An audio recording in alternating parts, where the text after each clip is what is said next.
Well,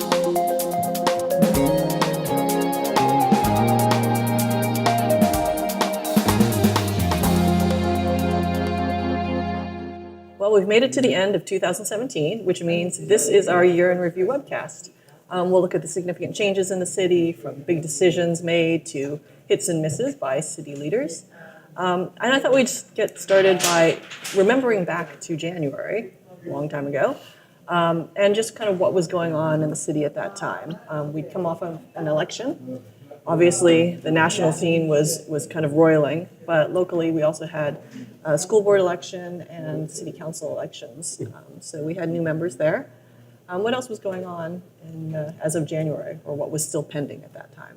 Well, to use an old phrase, there was a lot of unknown unknowns in January, both on the national and the local level, because, elections always have consequences. It's kind of the old cliche, but it's especially true in a year when you're about to adopt a vision for like 30 years or whatever, or 20 years. And so when the council election happened last November and the election swung the power dynamics like into a different camp, there was a lot of questions about what the city's long-term vision is going to look like. And there were a lot of questions about whether will this new council with 3 new members be able to work together to achieve some of the big goals that were carried over from the prior years, as well as address some of the new issues that have been emerging. Yeah. And there were a number of, so the comp plan was the big deal, and I remember having Greg Scharf, mayor, here, and he was betting that it would be approved by the end of the year. You have to remind him of that bet. Forgot all about it. And we've made it there. But I just wanted to touch upon the fact, so that we've got 2 former planning commissioners, Adrian Fine and Greg Tanaka, were elected, and this was re-elected. And Lydia Koo. And Lydia Koo, too. The other as well. But 3 of them, not Koo, were openly under investigation by the Fair Practices. Fair Political Practices Commission. Right. And so that was happening. That was happening, and there are 3 different investigations against 3 people kind of affiliated with the more pro-growth camp. And I feel like 2 of them are in a very different league than the 3rd. 2 of them have already been resolved. The one against Adrian Fine was resolved without any penalties, just a warning. It was like a mislabeling issue and sending out literature. Not as big a deal. And Greg Tanaka got a small fine for his failure to report the jobs of some of the developers who contributed to his campaign. Again, it was a bit of a slap in the wrist. The big one that remains a wild card heading into 2018 is Liz Niss. Her investigation began in the spring, and as of this week has not yet concluded. And so it's going to be interesting to see what happens early next year as she's set to assume the mayor's mantle, whether this will play a role. Sure. So there was a school board election, too, this time last year. We were entering the year with slightly changed school board and a number of different issues that were kind of pending at that time. What were some of those? Well, I think looking back at what was going on in January, one of the most consequential issues was the new school board sort of negotiating a resolution agreement with the Office of Civil Rights, and they took a totally new, more collaborative, sort of positive stance with the federal government over these sexual violence cases that had been investigated for several years, and they ultimately ended up repealing a very critical resolution of the Office for Civil Rights. So that was a really tangible example, I think, of how this new board wanted to approach the relationship with OCR and also just handling this issue in general. And it was also, sort of unbeknownst to everyone at the time, a harbinger of what was to come the rest of the year with this really intense focus on sexual violence at the schools. Yeah, for sure. The makeup of the board changed a little bit. I felt like there was a little bit more, I don't want to say aggressive, but there's just a little bit more energy from the newer members to make things happen and to shake things up in the district. I think so, yeah. And even just the operations of the board itself have really improved, I would say, over the course of the year with the new board. They are still struggling with sort of managing their time in meetings, but they're figuring out sort of, they've reined in sort of the long comments if a board member doesn't need to comment on something, they don't. And they're also testing out new public comment time limits. So they're really experimenting in a new way with sort of how to manage their meetings, which I think is new. Yeah. More things that were happening at the beginning of the year. Buena Vista Mobile Home Park was still in limbo. Right. At that time. Yes. And then in May, finally, the Gisser family decided to accept $40 million for the mobile home park through the county and the city. And it's just a tremendous win for the residents. There was just such a struggle and lawsuits flying, and nobody really knew what was going to happen or if it would ever really be settled out, and it was. And I think it's to everybody's satisfaction, pretty much. Yeah. And I think in the beginning of the year, there was already a sense that it's going in the right direction because you already had Joe Simidian heavily involved, and you had various agencies, the county and the city, contributing money. But it still kind of wasn't concluded. There was still kind of litigation back in January. And as Sue mentioned, it wasn't until kind of May when things settled, and that was kind of one of the pivotal moments of the year from my perspective as well. Yeah, there were other pivotal moments. I want to just quickly touch upon some other things that were going on. The police chief had just retired. Yeah, in January, right? Dennis Burns.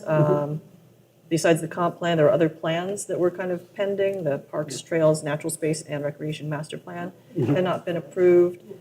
Bicycle Boulevard plan had not been approved. The bridge over Highway 101 for pedestrians hadn't been approved. We were still missing a couple grocery stores. Right. in town that We had now been have two. promised. Yeah. So, And just to clarify, I mean, the design of some of the specific boulevards wasn't approved yet. Like, there's the broader The whole master plan. plan. Yeah, that was like 2012. But Yeah. But yeah, there were still a lot of kinks to work out. so there were a on number the of project. things that were pending at Yeah, and at time. the Bicycle Boulevard has now gotten a kickoff on Ross Road. Right. This is starting this fall, so there's lots of new speed humps and curb extensions and things like Bulb outs and bulb outs and roundabouts and- roundabouts and slots and The Probably whole, a the whole chicane or two. glossary, the whole Yeah. glossary of improvements. Another issue where that overlaps school and city is Cubberley. And although there's not total movement yet, they've agreed to start this or get a consultant to help them with the next step of actually getting towards I feel like every inch of figuring it progress out. in Cubberley feels like a big deal. I know. Just because of how slowly they've been moving. Yeah. Exactly. So that will be something in the Yeah. next year to watch.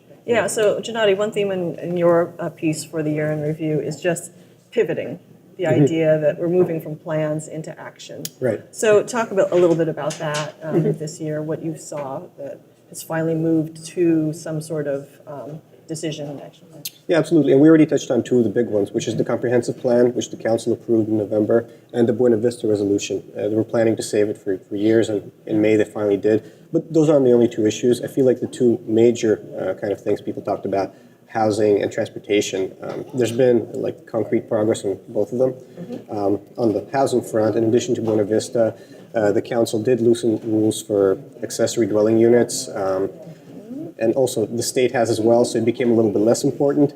They actually approved a project with 50 apartments at the old Mike's Bikes site. On El Camino. Yeah, and if you remember last time Greg Schaaf was mayor in 2013, that year was marked by a big citizen referendum against Maybell from Palo Alto Housing, who have since retreated and went to other communities, figuring Palo Alto is a lost cause because of the community sentiment.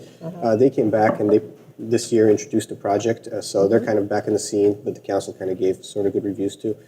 And again, this isn't kind of a conclusiveness or anything like that, but they seem more open on to change all sorts of housing policies, including kind of going full steam ahead with this car light concept. Yeah. Which, That's a good point. It seemed like there was some philosophical debate on the council this year. Are we supporting affordable housing? Are we supporting preserving rental situations? Are we trying to build new housing? If so, is this new housing for the workforce? Is it, who are we exactly trying to address? Everyone acknowledges that housing is just insanely expensive and out of reach for a lot of people. I think there's a general consensus now that wasn't there before that that housing for low-income residents and for public sector employees, teachers, police officers is something pretty much everyone supports in the city council. The big argument is whether market rate housing should also be encouraged as a vehicle to kind of spur below market rate. And for some people, if you just introduce market rate housing, kind of allow more of that, there's just going to be more kind of tech billionaires, and it's not really going to help the people who are being displaced. But just kind of going back for a second to the pivot question, I think, as Sue mentioned, the Ross Road, the bike boulevards that are kind of sparking all over the place, those things have been years in the plans. So they pivoted to action on that. They pivoted to action on the Parks Master Plan. as far as approving it and beginning work on creating a new dog park, it's really going to be action when those things are actually set up. But but even getting a unanimous vote on a plan that's been years in the work feels like action by Palo Alto standards. There's agreement on what the next step will be. Exactly. Yeah. Yeah. So we were just talking about the relaxed rules around housing. So there's the accessory dwelling units that people can now build in their backyards if they have certain requirements.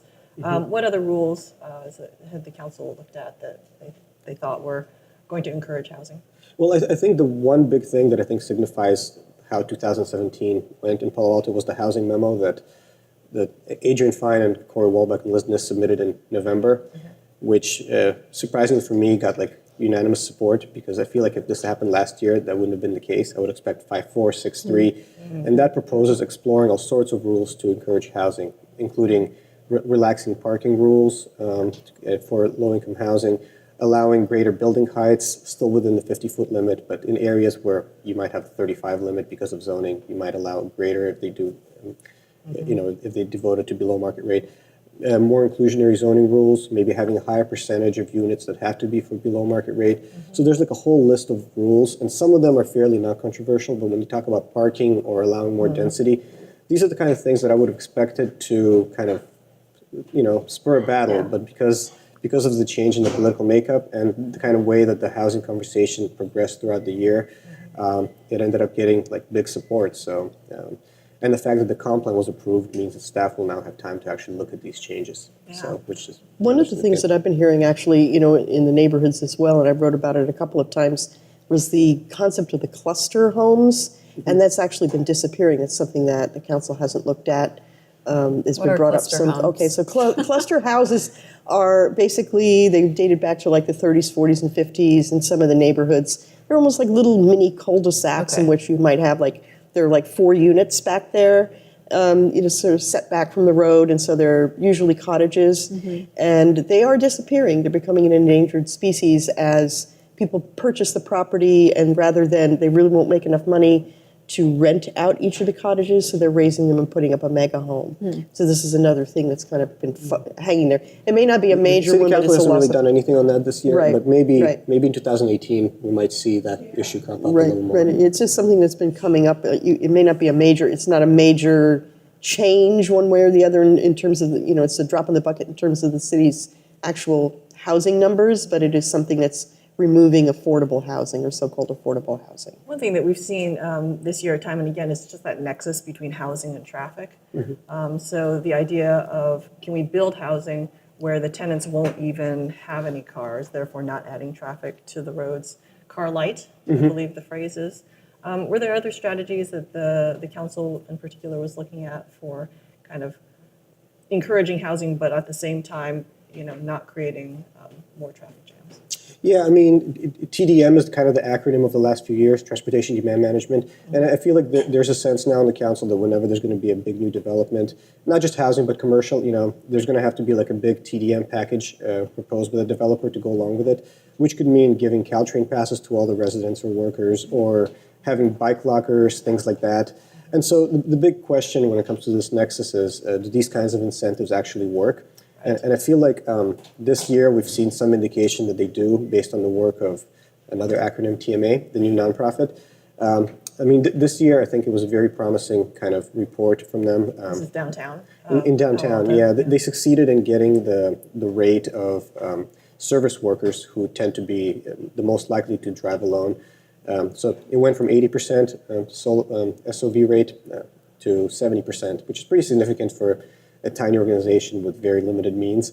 And so Far fewer people are driving solo to yeah. work. That's what SOV is a single the single occupancy. occupant vehicles. Yeah. And so, if this kind of trend, it's a kind of a small sample at this point, but it does suggest that this could be applied on a bigger scale. And also the comprehensive plan has new policies which would actually require developers to achieve levels of traffic reductions with actual teeth, like they would get fined or they have to pay for other road improvements if they don't meet these goals. Okay, So those are concrete steps. Yeah, and TDMs have become a real part of conversation in pretty much every conversation about development. There's been a whole sort of ecosystem of mobility conversations going on this year. I mean, we've got the VTA changed its bus routes, so there's a new plan for South Palo Alto shuttle run by the city. We've got parking garages in the works, paid parking, which we'll get back to, bike boulevards, residential parking permit programs expanded throughout the city. The bike share program is going through like a renovation as well. The whole Caltrain thing. Caltrain grade separations. Yeah, that's How are we going to huge. get around town if there's going to be high-speed trains coming through? Paid parking is one thing I just wanted to touch on real quickly. Yeah, What's I feel like it's another. application there? It's another on my list of pivots. Basically, there's a widespread recognition now in the council, which again wasn't the case a while ago, that you need to increase the prices for parking permits to kind of discourage people from driving and to support other efforts. It hasn't kind of gotten to where the city intends to go, which is to have actual garages with like, high tech, showing how many spaces there are, lighting up space, and actually having people pay to park in public garages, which are currently free for people who don't have permits in time. So the city hasn't gone there yet, but they've already started the process of significantly raising permit fees for existing permit holders, both in new residential parking permit districts and in garages. So it already costs a lot more to park as of this year than it has in the past, and I think that's just like an early step on what promises to be a long journey to kind of overhaul all the parking policies It's a and whole new make philosophy it more expensive. on how to manage parking resource. And Sue, all of these things are in the works, but there are people at ground zero in terms of traffic congestion, Right. who are crying out, who have started to mobilize themselves. They've invoked the phrase Carmageddon Yes. in North Palo Alto. Right, North Palo Alto, in particular in the Crescent Park neighborhood, there's just been, there are some rush hours. It's bad every day. I actually go that way, so I personally experience it. But if there's like a little accident on the bridge or something on the Dumbarton, it can be backed up for hours. And this year, the Crescent Park neighbors are starting. I mean, there's been inklings of this before. John Giesland basically was working on, just trying to get traffic controlled along Middlefield Road because, people along that, both in downtown North and parts of Crescent Park, they were seeing cars roll over into their front yards, because it was so Sure, bad. it's a safety issue. Yeah, so that was, but in basically within the inner streets of Crescent Park, all of the little streets that feed to University Avenue were just getting backed up, and they still are backed up. So this is why they call it Carmageddon, is because, you're just not going anywhere for hours, and it just got to be crazy. And this year, just this month, in fact, early this month, neighbors in the Crescent Park neighborhood got together and met with some city council members, and they started talking about, how are we going to get the city to pay attention to our neighborhood, but not only just our neighborhood, because everybody's got a little parking, all over town there's RPPP programs, there's all kinds of ways to try to control parking and put a little barrier up here and there, but it really isn't solving the problem. So they want to basically have the city really come up with a comprehensive plan. Adding on to that, I've had some discussions with East Palo Alto, who is also looking at a mobility study and plan for itself, because it is also jammed up everywhere over in East Palo Alto. And so outgoing Mayor Larry Moody actually told me that he was going to be sitting down this last month with Greg Scharf from City of Palo Alto and the mayor of Menlo Park to try to look at a more regional approach, like maybe something like, how do we deal with the stoplights that, can we synchronize them? Does East Palo Alto have to start looking at, charging people to go over its streets because they're getting ruined? What are all the different permutations? Satellite parking lots. Yeah, they perhaps. talked about maybe something out near Facebook, having some, large parking lot, maybe a shuttle service, something of that nature. So there needs to be, it's clear that it can't just be business as usual or just wishing that people are going to get out of their cars and onto bikes. And I think a lot of people kind of feel that's the trend that Palo Alto's kind of taken. I think that was elevating bicycles as a priority. Yes, and I think that was a discussion also that came out of the College Terrace meeting, is that that's just not, it's not that realistic when you've got people coming from the East Bay. Sure, thanks. Well, speaking of pivots, let's pivot to the education beat. That wasn't awkward at all. There's some pretty significant things that happened in the school district this year, starting with turnover of the staff. Let's talk a little bit about that, the administration. Sure. Well, you certainly can't talk about 2017 without talking about Max McGee, which he first in June, so at the end of the last school year, announced that he was going to resign next year, which was sort of unusual to announce a year in advance. So Retiring. Retiring. See, I'm mixing up the words already. It's a little bit confusing, two terms. Yeah. So sorry, retiring, you're right. Yeah.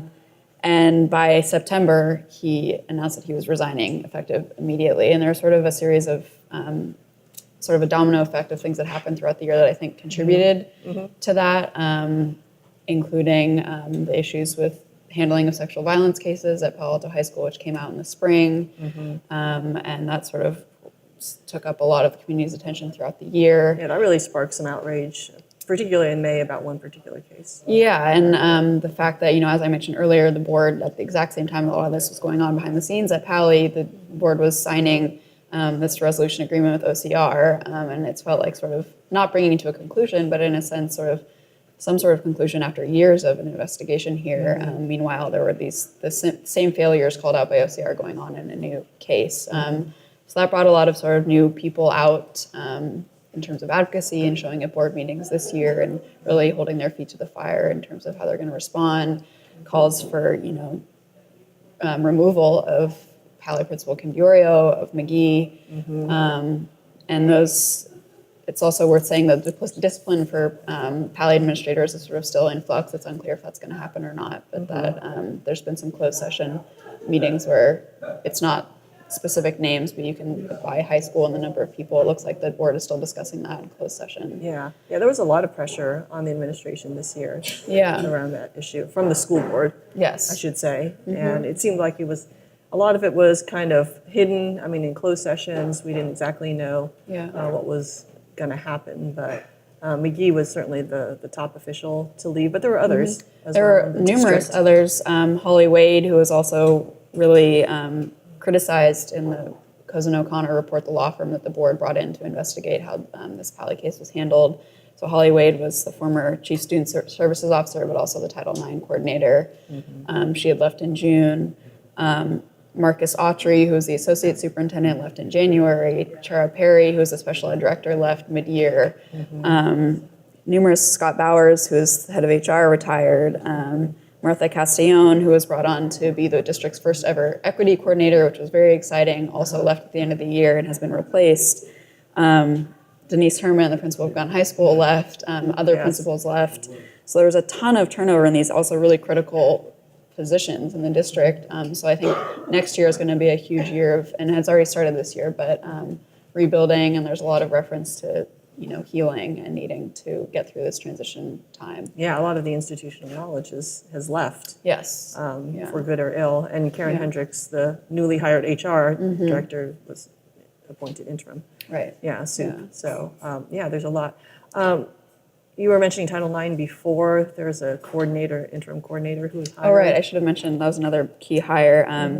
In the spring, or it was actually early summer, the board brought in an interim person, John DiPaolo, to oversee Title IX. Sort of this, it was really a crisis period, I think, of new reports coming out and a lot of anger in the community about how that's one specific case at Pali was handled, but it became clear that there was certainly a pattern and sort of issues with how the institutional response to these kind of cases at campuses. So he sort of managed things over the summer and has been recently replaced by a permanent Title IX coordinator. And so for the first time, there's a person whose sole responsibility is civil rights compliance instead of it being someone like Holly Wade, who it was sort of double responsibility for it was her. her responsibility plus other stuff. Right. So do you get a sense that these Title IX issues that we're talking about are the main driver for the staff turnover? Is it just all this criticism finally got to people, or do they all just really need to spend time with their families more? Well, some of them are related and some of them not, like special ed, doesn't have to do with it. But I mean, it's hard to say, like Holly Wade left in June, so that was before the final Cozen O'Connor report came out, but she might have seen the writing on the wall. Certainly, I think the board did hold Max in a way responsible for, how even though he wasn't directly involved in the handling of the Pali case, that was also in a way management failure, I think they thought, because he should have been aware of these serious issues going on, and there was certainly communication breakdown there, and that was evidenced in a lot of other cases too, that things would just stay at the sites and not be brought up to the district level in the right way. Or a staff member might rise it to the district level and then get shut down, which also happened in that case, we found out later. Yeah, I think one interesting thing that's come out of the interim coordinator is just that the logs are being kept now for any kinds of reports of discrimination, harassment, bullying. And as we can see from the logs and the number of complaints that have, I'm sorry, not complaints, reports. Those are two different things that are on now. It's a lot more data than has ever been collected. Yeah, it's really fascinating, and it's now being posted every Monday. So anyone who's interested in following that should take a look at that long log. But it used to be something I had to request through a Public Records Act, and then there would be very few actual items on there. And that's also the number of items on there, which was close to 100 when we reported on it 2 weeks ago, now might be past that number. And it's not to say that everything on there is a serious, sexual assault or something like that, but that it's being documented and there's accountability and it's being watched in a way I think that it really hasn't been before is important for the district. And it also speaks to this tension that I've been hearing a lot about, and I've written a little bit about, that I think administrators are now appropriately aware of what's required of them, so they're literally reporting anything and everything going on in their sites, but that's also, I've heard some complaints of like, this is taking up so much of our time, we're being taken away from our actual educational mission because all we're doing is telling people about their rights to file a UCP and all of that, but on the flip side, it's like, well, that's just, if you have to swing that far in the direction to get to the place in the middle where it's like they're compliant and they're doing it, the people who need that level of support are getting it. So it's just sort of this interim period. Yeah, it's a learning curve that they're on. As often happens, this year there was an issue that came up financially for the district that I think the board had thought had been already taken care of when we entered the year. And that was having to do with negotiations with the school unions. Can you speak a little bit to that? Because I also think it was a kind of a nail in the coffin for Mickey. Yeah, so we reported on this issue in September, and that was the first time it sort of came out publicly. There was a deadline in March 15th, that was missed, where the district had to formally notify the unions if they wanted to reopen negotiations, and they did not do that. And so this, a 3% raise that the board and McGee and sort of everyone assumed was going to not happen this year is happening because they didn't make that formal notification to the unions. And the district now is in negotiations with the unions on a separate 1% or a 2% bonus. So it remains to be seen what will happen with that, and that's a significant amount of money. It's $3 million. But yeah, that was a really, and it was another budget mistake on top of one that had happened the year prior with the issue of the misestimated property tax projections. Elena, were any programs for students, did anything have to be cut as a result of this gaffe? This most recent one? Yeah. So they're still working on the budget, but they're still they're projecting a $3.5 million deficit for this year. So that would mean something is.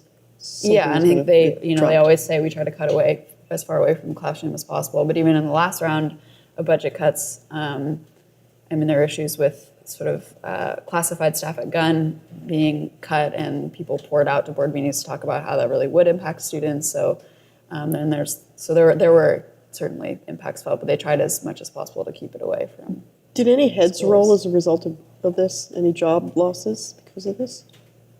I think it certainly contributed to Max McGee's departure. One interesting thing is that the chief budget officer, Kathy Mack, has not been held responsible in any obvious way that I know of, and that's sort of a question for me of if she will be, since she was involved in both of these budget issues. Yeah, and the HR director, who was Scott Bowers, who was the negotiator for the union, he was already out. He left. He had left last year. by the time the issue arose, he was already gone. Okay, as promised, since so much happened this year, I thought we'd do a little lightning round to catch up on all the other issues in the school district and city. Since we have you, Elena, we'll have you go first. First update, what's happened with the renaming of schools? All right, so just yesterday we got an update. There's a new committee that's working on the actual renaming. So it was already decided, the board approved that Jordan and Dremann would be renamed this spring by next year. And the committee is now seeking suggestions from the public on actual new names for the schools. Okay. Social emotional learning.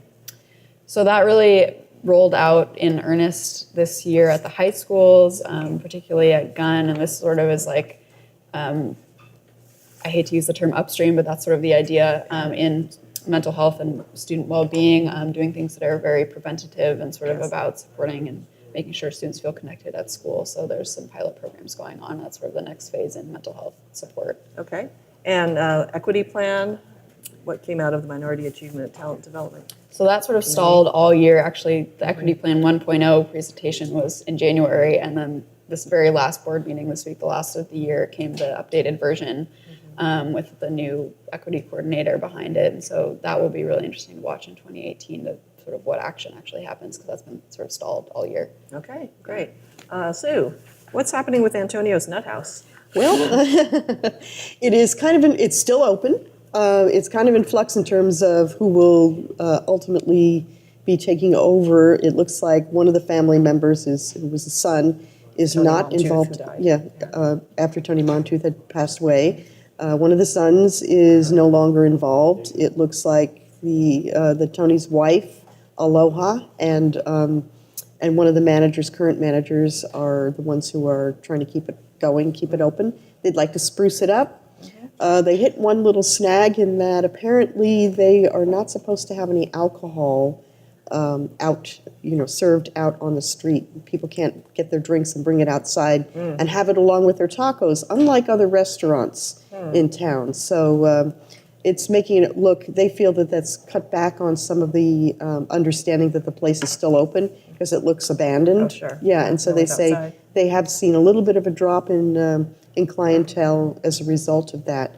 So those are all the issues they're trying to work on. They're just trying to go through the process after Tony's death and see, they have to go, everything goes through with the lawyers and then with the city, but there's things they want to do to spruce it up and fix up the place, but not ever get rid of that idea that this is still a dive bar, Palo Alto's last dive bar. Okay. So they promise their clientele that they're not going to be making major changes there. All right, sounds good. Thanks for that. Gennady, what's going on with marijuana? It's making the council paranoid. Palo Alto loves marijuana in theory, but hates it in practice, the council. So they passed laws basically banning dispensaries locally, despite saying that they love the initiative to legalize marijuana. Okay. So good to have legal marijuana, just in other communities. Sounds good. Go somewhere else to shop. Animal shelter? Next year, it's going to be taken over, most likely, by Pets in Need, nonprofit from Redwood City.